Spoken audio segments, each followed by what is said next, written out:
வணக்கம், நான் உங்கள் ஜெயா. இன்றைக்கி நம்ம இந்த வீடியோவில் சரோஜினி நாயுடு எழுதின கோரமண்டல் ஃபிஷர்ஸ் இந்த சாங்கோட சமரியை பார்க்கலாம் வாங்க. சரோஜினி நாயுடு நைன்டிங்கேல் ஆஃப் இந்தியானே அழைப்பாங்க. ஏன்னா அந்த அளவுக்கு அவங்க கவிதைகள் ரொம்ப பிரபலம். இந்த பாடல் அவங்களுடைய த பேர்ட் ஆஃப் டைம் இதை 1916 அவங்க பப்ளிஷ் பண்ணாங்க. அதில் இருக்குது.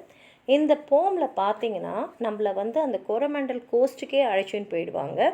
இதில் அவங்க மீனவர்களோட தைரியத்தையும் மன உறுதியும் தான் இதில் பெருசாக எழுதியிருக்காங்க. எப்படி கடலில் மீன் பிடிச்சு அதன் மூலமாக வருமானம் ஈட்டி அவங்க குடும்பத்தை அவங்க காப்பாற்றுறாங்கன்றதான் இதில் சொல்லியிருக்காங்க. பாடலோட ஆரம்பத்தில் பார்த்திங்கன்னா அந்த மீனவர் தலைவர் அவருடைய நண்பர்களெல்லாம் எழுந்துக்க சொல்கிறாரு. ஏன்னா காலையில் விடியல் வந்துடுச்சு. அந்த விடியல் போது அவர் பார்க்குறாரு, ராத்திரியெல்லாம் கொந்தளிச்சு அலைகள்லாம் ஆரவாரமாக இருந்த கடல் இப்போ அமைதியாக ஒரு குழந்தை எப்படி தாயோட மடியில் படுத்துட்டுருக்குமோ அந்த மாதிரி அது விடியற்காலையோட மடியில் இந்த கடல் அமைதியாக இருக்குது. ஏன்னா காற்று அவ்வளோ அமைதியாக இருக்குது. அதனால் அவர் சொல்கிறாரு, எழுந்துருங்க, எல்லாரும் போய் நம்ம கரையில் காய வச்சுருக்கிற அந்த வலையெல்லாம் எடுத்துன்னு வாங்க. நீங்கள் கட்டி வச்சுருந்த கட்டை மரத்தெல்லாம் அவுத்து விடுங்க, நம்ம போகலாம். போய் இந்த கடலோடு கடலாக சங்கமமாகி நம்ம நமக்கு வேண்டிய அளவுக்கு மீன்களை பிடிச்சிட்டு வரலாம் அப்படின்னு சொல்லும் போது அவர் சொல்கிறாரு, மறந்துடாதீங்க, நீங்கள் எல்லாருமே கடல் ராஜாக்கள் தான், அதை மனசில் வச்சுக்கிட்டு கடலுக்குள்ளே நுழைங்க அப்படின்றாரு. அதுக்கப்புறம் அவர் என்ன சொல்கிறாருன்னா, நேரத்தை காலதாமதம் படுத்தாதீங்க, சீக்கிரமாக போங்க. ஏன்னா அவங்க இந்த சீகல்ஸ் கடல் பறவை பறக்கிறத பார்க்குறாங்க.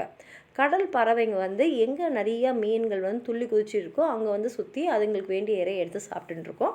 அதனால் கடல் பறவை இருக்கிற இடத்துக்கு போனோன்னா மீனவர்களுக்கு நிறைய மீன் கிடைக்கும்.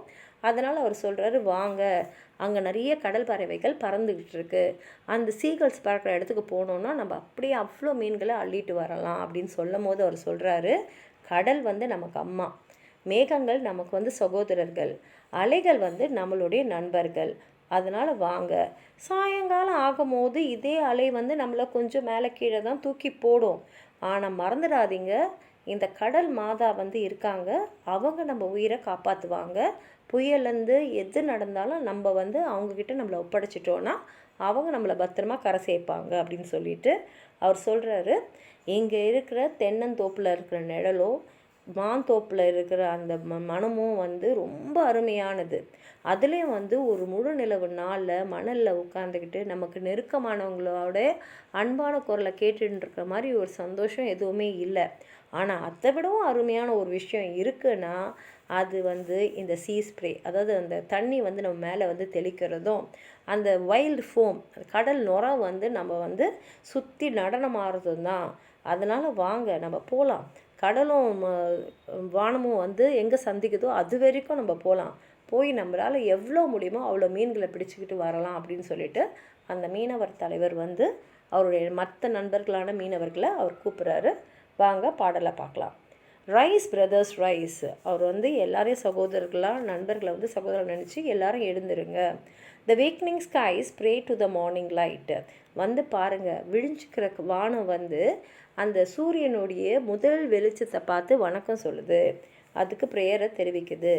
த wind lies asleep in the arms of the dawn like a child that has cried all night. Rathi முழுக்க அழுகிற குழந்தை எப்படி ஆரவாரம் செய்யுமோ அந்த மாதிரி ஆரவாரம் செஞ்சிட்டு இருந்த காற்று இப்போ அப்படியே அமைதியாக தூங்கிட்டு இருக்கிற, அதாவது ஒரு மடியில் எப்படி ஒரு குழந்தை தூங்குமோ அந்த மாதிரி அமைதியாக தூங்கிட்டு இருக்கு. அதனால் இதுதான் சிறந்த நேரம் அப்படின்றாரு. Let us gather our nets from the shore and set our catamarans free. அதனால் நம்ம கரையில் காய வச்சுருக்கோம்ல வலைகள், அதெல்லாம் எடுத்துக்கிட்டு கட்டி வச்சுருக்கிற கட்டுமரத்தை அவுத்துட்டு, to capture the leaping wealth of the tide for we are the kings of the sea. வாங்க போகலாம், போயிட்டு இந்த கடலையே நம்ம கைப்பற்றலாம், ஏன்னா நம்ம தான் கடல் ராஜாக்கள். No longer delay, let us hasten away in the track of the seagull's call. வாங்க, இதுவும் இனிமேலுக்கெல்லாம் காலம் தாமதக்கூடாது. பாருங்கள், கடலில் கடல் பறவைகள்லாம் சுற்றி கத்திகிட்டு இருக்காங்க. அப்போ அங்கே அந்த இடத்துல நிறைய மீன் இருக்குது, நம்ம காலதாமதம் செய்யக்கூடாது. அதனால் நம்ம போகலாம். The sea is our mother, the cloud is our brother, the waves are our comrades all. அதாவது கடல் நமக்கு அம்மா, மேகம் நமக்கு சகோதரர், அலைகள் வந்து நம்மளுடைய நண்பர்கள், நம்ம எல்லாருக்கும் அவங்கெல்லாம் நண்பர்கள். What though we toss at the fall of the sun where the hand of the sea god drives. சாயங்காலத்தில் கடல் கொஞ்சம் எழும்பி நம்மளை கொஞ்சம் மேலே கீழே போட்டால் தான் என்ன, அது கடல் தான் செய்கிற ஒரு விஷயம். He who holds the storm by the hair will hide in his breast our lives. இதே கடல் மாதா தான் இந்த புயல்லேருந்து எல்லாத்தையும் அப்படியே வந்து அதோட கைப்பிடியில் வச்சிட்ருக்கு. அதே மாதிரி நம்ம உயிரையும் அதோட நெஞ்சில் வச்சுருக்கு. அதனால் என்ன ஆபத்து வந்தாலும் கடல் வந்து நம்மளை காப்பாற்றும். அதனால் தைரியமாக வாங்க. Sweet is the shade of the coconut glade and the scent of the mango grove. அதாவது இந்த தென்னந்தோப்பு இருக்கு இல்லையா, அதோட நிழல் வந்து அவ்வளோ அருமையானது. அதே மாதிரி மாந்தோப்புலேருந்து வர மனம் வந்து அவ்வளோ வந்து அருமையானது. And sweet of the sands at the full of the moon with the sound of the voices we love. அதை விடவும் நறுமணமான நல்ல சந்தோஷத்தை தரக்கூடியது வந்து நல்ல முழு நிலவில் மணலில் உட்காந்துக்கிட்டு நமக்கு மிக நெருக்கமானவங்க எல்லாம் நம்மளை சுற்றி அவங்க அன்பை நம்மக்கிட்ட பேசுகிறதும் பழகிக்கிறதும் தான் ரொம்ப ரொம்ப அருமையானது. But sweeter, oh brothers, the kiss of the spray and the dance of the wild foam's glee. ஆனால் அதை விடவும் அருமையானது என்னன்னு பார்த்தா சகோதரர்களே, இந்த தண்ணி வந்து நம்ம மேலே அப்படியே தெரிக்கும் இல்லையா, அதுவும் நம்மளை சுற்றி அந்த கடல் நுரையெல்லாம் வந்து நடனம் ஆறுது தான் எல்லாத்த விடவும் அருமையானது அப்படின்னு சொல்கிறாரு. அதனால் அவர் என்ன சொல்கிறாருன்னா, row brothers row to the edge of the world. அதனால் வாங்க படகை வந்து துடுப்பை போட்டு துடுப்பை வந்து ஆட்டிக்கிட்டே போயிடலாம். எது வரைக்கும் போகணுன்னா கடலும் வானமும் வந்து சந்திக்கிற இடம் வரைக்கும் நம்ம போகலாம். Where the low sky mates with the sea. மேட்ஸ்னால் ஃப்ரெண்ட் பண்ணுறதுல இந்த ஸ்கை வந்து சீயை வந்து சந்திக்கிற சந்திப்பு வரைக்கும் நம்ம போகலாம். அவ்வளோ தூரம் போகலாம். அழகாக மீனை பிடிச்சிட்டு திரும்பி வரலாம் தான் இந்த பாட்டில் அவர் சொல்கிறாரு. உங்களுக்கு எதாவது சொல்லணும்னு நினச்சிங்கன்னா கீழே இருக்கிற கமெண்ட் பாக்ஸில் எழுதுங்க. இந்த வீடியோ லைக் பண்ணுங்கள், உங்கள் ஃப்ரெண்ட்ஸோடு ஷேர் பண்ணுங்கள். சப்ஸ்கிரைப் பண்ணாதவங்களாம் ப்ளீஸ் சப்ஸ்கிரைப் பண்ணி சப்போர்ட் பண்ணுங்கள். நன்றி.